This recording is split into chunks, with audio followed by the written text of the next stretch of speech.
She returned for Christmas and found her billionaire CEO boss, not knowing the secretary loved a hidden secret. Emily Carter steps out of the taxi as light snow drifts down like quiet confetti, settling on the sidewalks of downtown Boston, the city she once promised herself she would never return to, especially not in December, especially not after everything that happened. Yet here she is, pulling her wool coat tighter as the familiar glass tower of Whitmore Group rises in front of her, taller than she remembered, colder too, reflecting the gray winter sky like a mirror that refuses to soften the truth. Because this building holds years of her life she never properly closed, years of early mornings, color-coded calendars, last-minute flights, and a man she tried very hard to forget, Daniel Whitmore, her former boss, the man everyone called brilliant, demanding, impossible to read, and the one person who never asked her why she left without a goodbye, as if some questions were too dangerous to touch.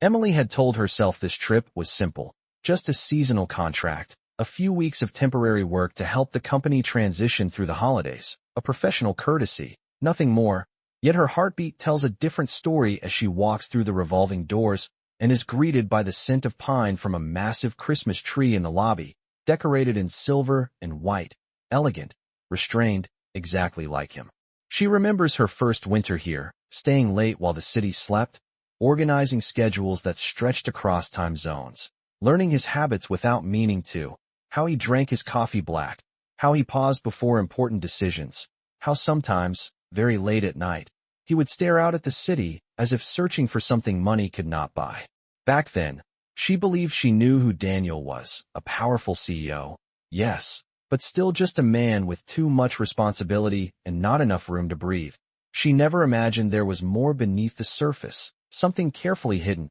something that could change how she understood every quiet moment they shared. As the elevator doors close and begin their smooth ascent, Emily tells herself she is stronger now, that whatever secret pulled her away before no longer has power over her. Yet the closer she gets to the executive floor, the more memories surface, not dramatic ones, just small human moments, a rare smile when a project finally worked, a soft thank you when she stayed late without being asked, the kind of moments that made her care more than she ever planned to. The elevator dings, the doors slide open, and there it is, the same hallway, the same muted carpet, the same framed photographs of achievements lining the walls, proof of success measured in numbers and titles, but none of them show the cost. Emily steps forward, unaware that behind one of those glass doors, Daniel Whitmore is still very much here, still carrying a secret no one suspects, a secret that will test loyalty, love, and everything she thinks she knows about the man she never truly stopped loving. Emily's temporary badge feels lighter than it should as she clips it onto her coat and walks past the security desk, the soft chime of access gates sounding exactly the same as it did years ago. And that sameness unsettles her more than change ever could, because it reminds her how deeply this place once shaped her routine, her confidence, her sense of purpose, and how leaving it had not been a simple career move but a quiet act of survival. She tells herself this return is practical, seasonal, contained, that it will last only a few weeks through Christmas and New Year's, just long enough to help reorganize executive schedules, prepare board summaries, and clean up loose ends before she disappears again. But the truth sits heavier, because she never explained why she left, and Daniel never asked, and that silence built a wall neither of them knew how to cross. Emily remembers the night she packed her desk, sliding her notebooks into a box while the city lights flickered outside the windows, every floor around her already dark,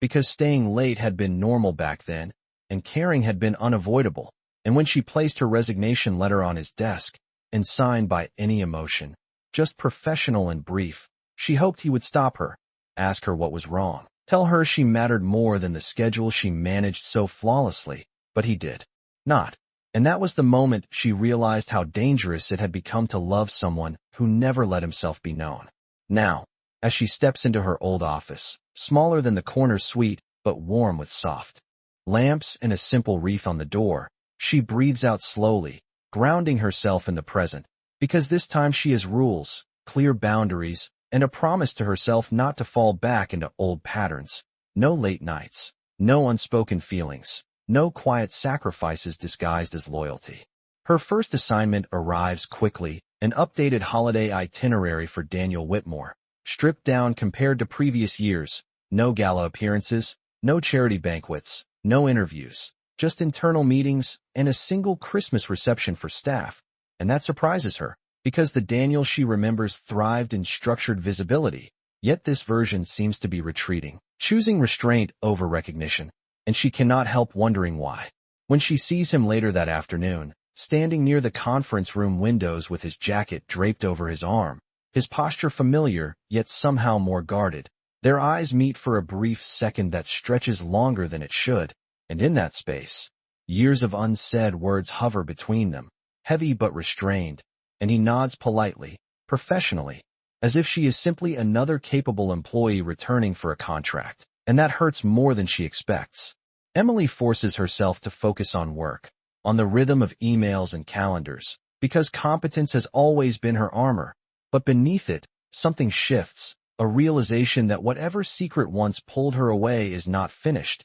and whatever truth Daniel is hiding now is closer than she thinks. And as snow continues to fall outside, softening the city in white silence, Emily understands that coming back here was never just about closure. It was about facing the version of herself she left behind, and deciding whether this time, she will finally speak the truth she once kept hidden. The days leading up to Christmas settle into a quiet rhythm, and Emily finds herself once again becoming the invisible thread holding everything together, updating schedules, smoothing conflicts, anticipating needs before they are voiced, and it feels dangerously familiar, because this was always how she proved her worth, by being essential without ever asking to be seen. What she does not know is that every small act of competence is being noticed, not by the board, not by the managers rushing through meetings, but by Daniel, who watches from a careful distance, pretending neutrality while memorizing the way she still lines up folders by priority,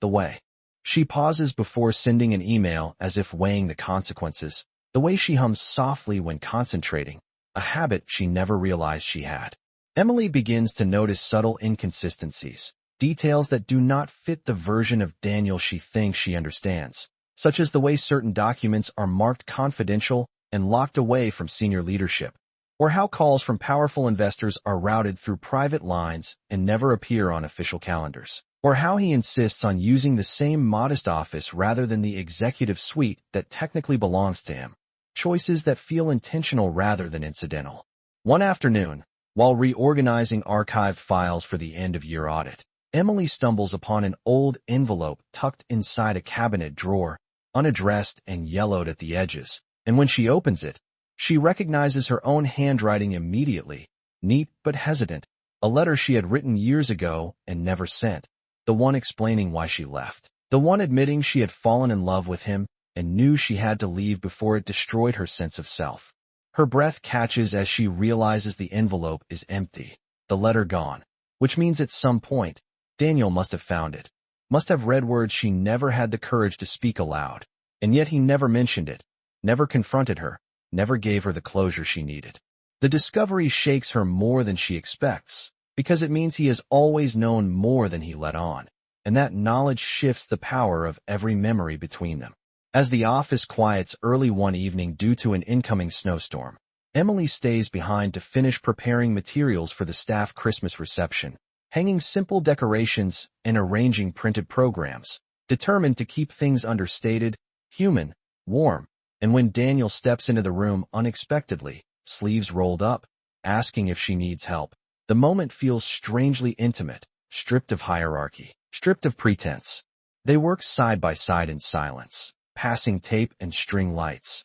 and Emily notices how careful he is, how he avoids touching her hand, how his voice lowers when he speaks, and she senses that whatever secret he is carrying weighs heavily, not as arrogance, but as fear. She still believes he is only hiding emotional distance, not realizing that behind his restraint lies a truth far larger, one that could redefine everything she thinks she knows about him and herself. As they finish, Daniel pauses, looking at the modest decorations and the small wreath Emily brought from her own apartment, and says quietly that this is the first Christmas in years that feels real, and the sincerity in his voice unsettles her, because it confirms what she has always suspected. that beneath the controlled exterior is a man terrified of being known for who he truly is. Emily leaves that night with snow crunching beneath her boots, clutching her coat tighter, unaware that the letter she once wrote and the choices she is making now are converging toward a reveal that will test her loyalty,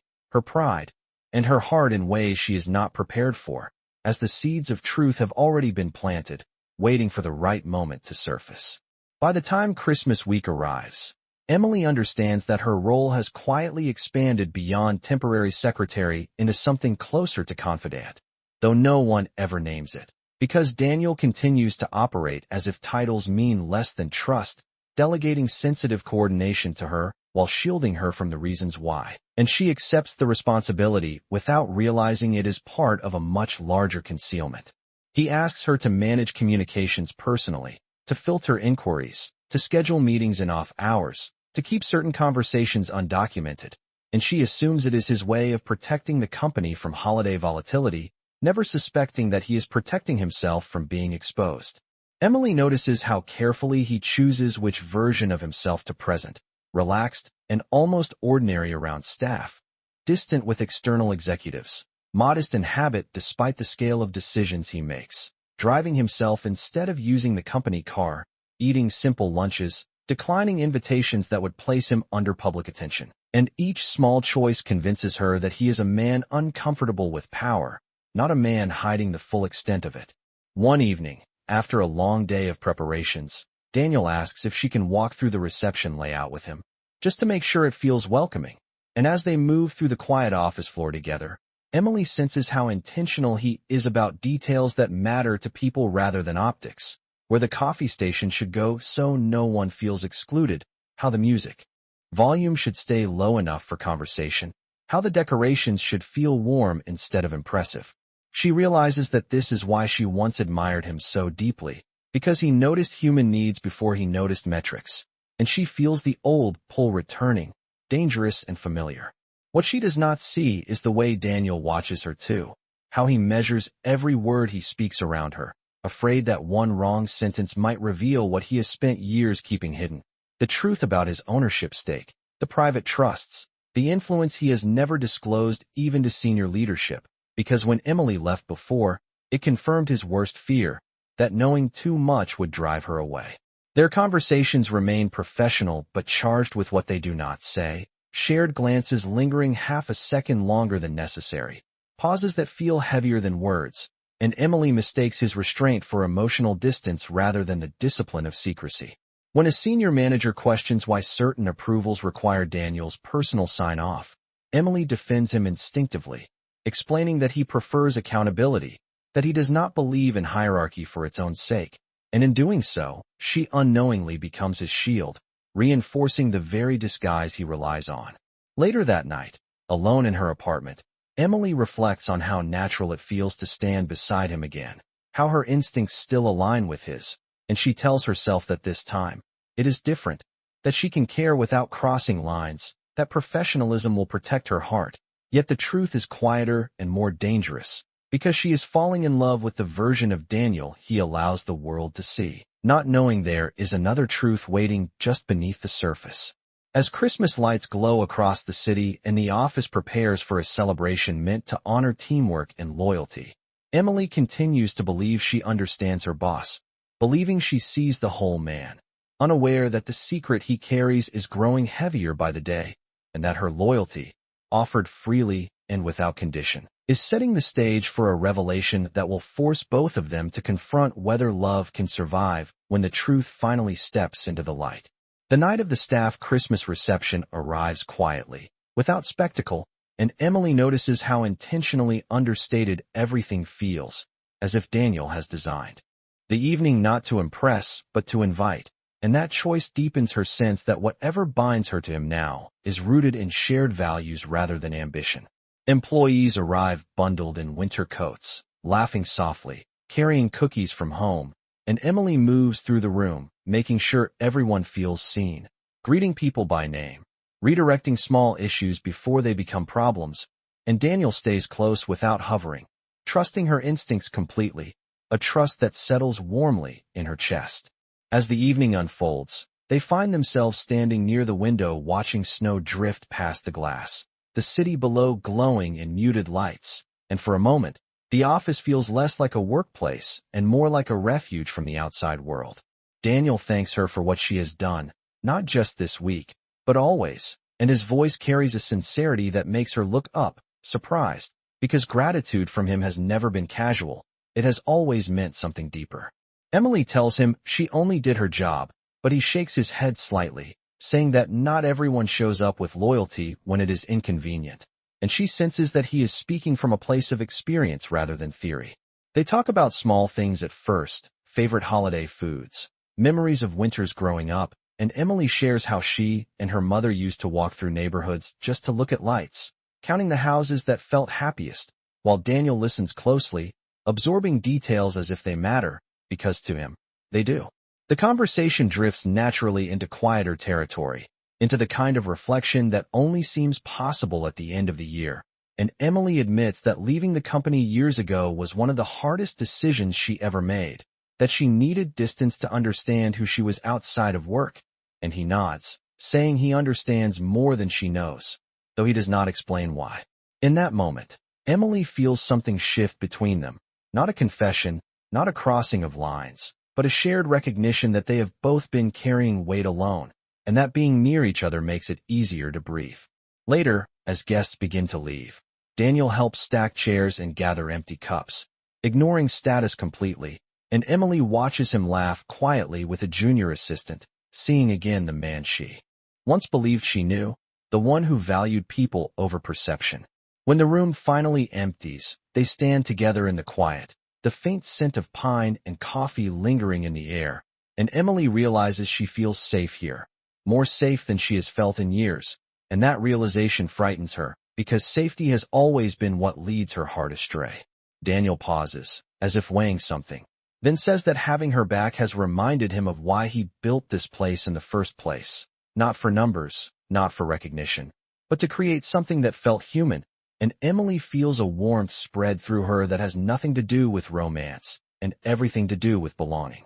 She does not see the struggle behind his eyes, the calculation of whether this is the right time to tell her the truth, to reveal the hidden structure of his life, the wealth, the influence, the secret he believes would change how she looks at him forever. As Emily gathers her coat and prepares to leave, she believes this connection is fragile but real, something earned slowly through shared effort and mutual respect, unaware that the very closeness she treasures is pushing Daniel closer to a choice he can no longer delay, because love, once it grows this quietly, does not survive long without honesty, and the moment of revelation is drawing nearer with every falling snowflake. The revelation comes not with drama but with formality, which somehow makes it sharper, because it happens the morning after Christmas when the company gathers for what Emily assumes is a routine end-of-year briefing, a quiet thank you before everyone disperses for the holidays, and she stands near the back with a tablet in hand, ready to take notes, unaware that her understanding of everything is about to fracture. The room is fuller than expected, senior leadership present, outside advisors on screen, and a representative from the legal firm Emily recognizes from years ago, the one Daniel rarely referenced, and that alone sends a small ripple of unease through her. Daniel steps forward, composed but unusually still, and begins by thanking the staff for their work, for the way the company held together during uncertainty, for choosing people over pressure, and Emily notices how his voice carries a weight she has never heard before, as if he is anchoring himself. He then turns the floor over to the legal representative, who speaks calmly about transparency, governance, and alignment, words that sound harmless until the screen behind them lights up with a chart that Emily does not recognize, ownership structures, trusts, voting rights, and the name Daniel Whitmore appears again and again, not as an employee, not as an executive, but as the primary holder. Emily's breath stills as the realization lands in slow, unstoppable pieces, that Daniel is not just a CEO, not just a leader within a structure, but the structure itself, the majority owner, the architect behind decisions she thought were distributed, the billionaire whose influence extends far beyond the walls she walks every day. The room murmurs softly, respectful, unsurprised, as if this has been known to everyone but her. and Emily feels suddenly exposed, like the only one who walked into the truth unarmed. Daniel takes the floor again, explaining his choice to keep his ownership private, to avoid distance, to build a culture where ideas mattered more than titles. And as he speaks, Emily understands that every modest decision, every refusal of attention, every moment of restraint was not humility alone but protection, a barrier he believed necessary to be seen as human. Their eyes meet across the room, and in that instant, she knows he sees the hurt forming, the questions he never answered returning with force, and when the meeting ends, applause polite and brief, Emily slips out quietly, heart pounding, thoughts racing. She walks down the hallway past framed achievements that now feel heavier, different, because behind each one was a truth she was never trusted with. And she reaches the elevator just as Daniel calls her name softly, asking her to wait. He does not chase her, does not explain yet, simply says he is sorry she found out this way, and that he hoped to tell her himself. And Emily looks at him then, truly looks, seeing the man she cared for and the power he withheld, and says quietly that it was never the money, never the title, but the choice to let her love him without the truth that breaks her voice. The elevator doors close, leaving Daniel standing alone, and Emily descends knowing that the kindness she offered freely was real, but wondering if the connection she trusted can survive now that the secret she loved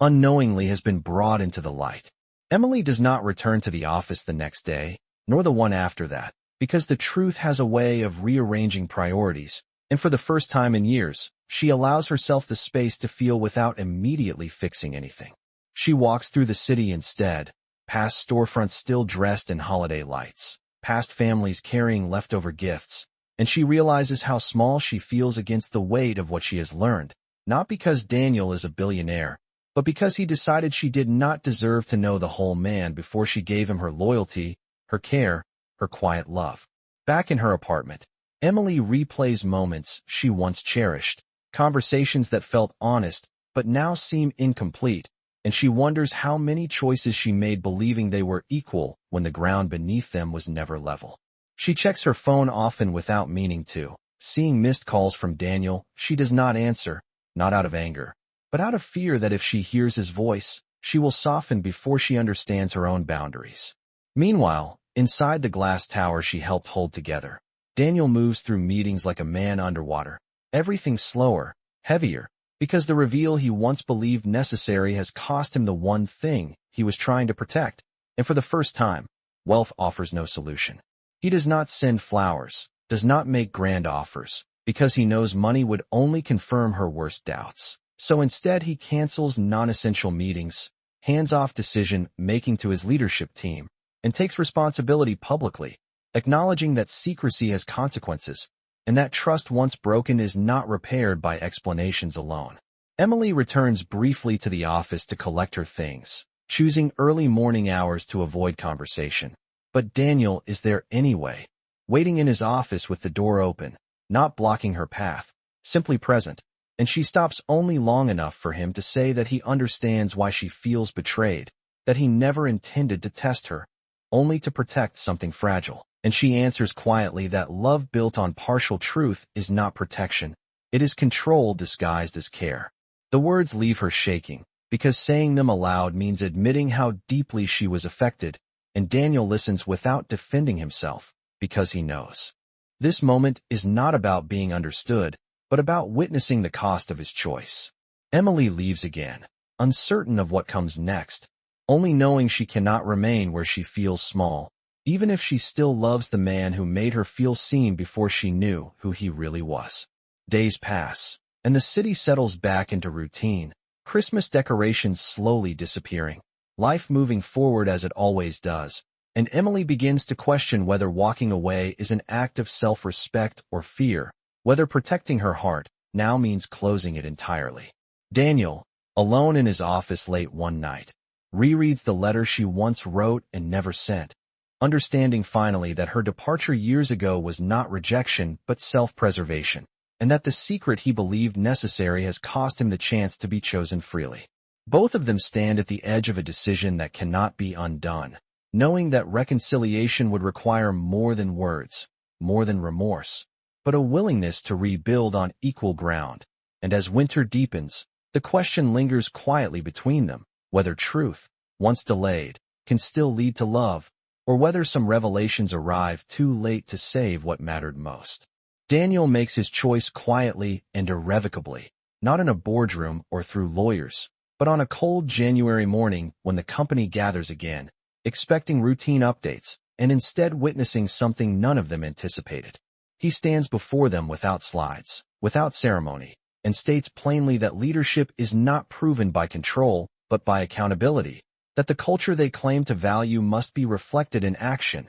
and that for the next quarter he is stepping back from daily operations, transferring decision authority to the executive committee and placing Emily Carter's operational framework, the one she built and refined, at the center of how the company functions. There is no announcement of wealth, no reference to ownership, no defensive explanation, only an acknowledgement that secrecy created imbalance, and that trust demands humility before it demands forgiveness. Word reaches Emily through a former colleague who hesitates before calling, unsure if she wants to know, and when Emily hears what Daniel has done, she sits in silence for a long moment, because this is not a gesture that can be dismissed as performative or strategic. It costs him control, reputation, certainty, the things people like him are taught never to relinquish. She returns to the office later that week, not to reclaim a role, but to retrieve a box she left behind, and finds the building changed in subtle ways, quieter,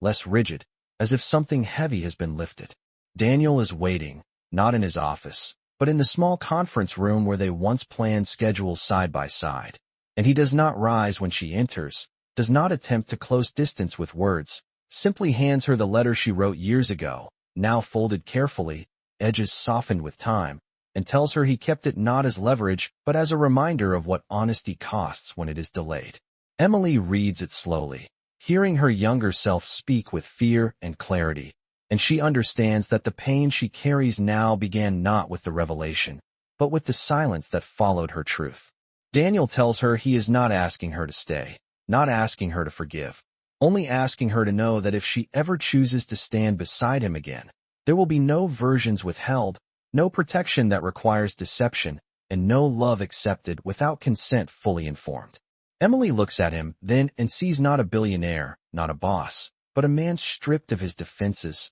choosing vulnerability over power, and she realizes that redemption is not about grand promises, but about relinquishing the advantage one could still exploit. She does not answer immediately, because trust rebuilt too quickly is not trust at all, but as she leaves, she pauses at the door, turning back only long enough to say that she needs time, not distance, and that the choice he made matters. Daniel nods, accepting uncertainty without negotiation, and for the first time since the truth surfaced, Emily feels the ground between them begin to level, not because the past has been erased, but because the future is no longer guarded by secrets. Outside, the city moves on, winter steady and clear, and Emily walks forward knowing that whatever she decides next will be made with open eyes, and that the man she once loved is finally learning that love, to survive, must be offered without armor. Time moves forward gently, not with sudden forgiveness but with deliberate choice, and Emily finds herself returning to the office weeks later, not because she was asked, but because she wants to see for herself whether what Daniel promised has taken root. She notices immediately that the atmosphere has shifted, conversations more open, decisions less guarded, people speaking with a confidence that comes from being trusted rather than managed, and she understands that change, real change, leaves a quiet imprint. Daniel greets her not as a superior or a savior, but as an equal, asking how she has been, listening fully to the answer, and that simple act matters more than any title he could offer. They begin again carefully, meeting for coffee in public places, talking not about the past they cannot rewrite, but about the values they refuse to compromise moving forward, and Emily feels the difference in him, a steadiness that comes from no longer hiding, a humility that does not seek approval. One evening, as winter loosens its hold and the city prepares for spring,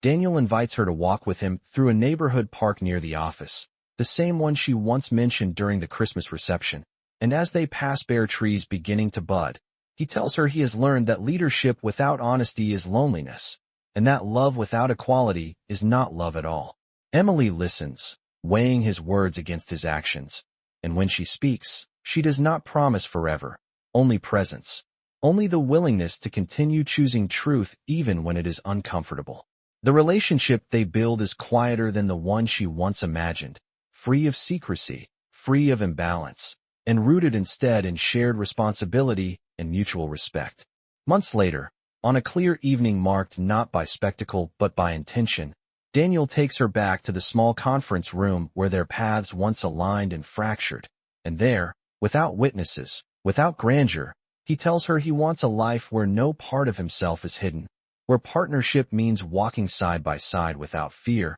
and he asks if she will continue that walk with him, not as his employee, not as a secret, but as his equal. Emily does not answer immediately, because choice deserves space, but when she does, her yes is calm and certain, spoken not out of hope alone, but out of trust rebuilt through time. Their future unfolds without headlines, without dramatic declarations, shaped instead by daily honesty and the shared understanding that love is not proven by wealth or sacrifice, but by the courage to be fully seen. As the seasons change, Emily reflects on how returning that Christmas altered her life, not because she discovered who Daniel was on paper, but because he learned who he needed to become, and together they stepped forward knowing that the greatest gift they gave each other was not forgiveness, but truth freely offered and freely chosen.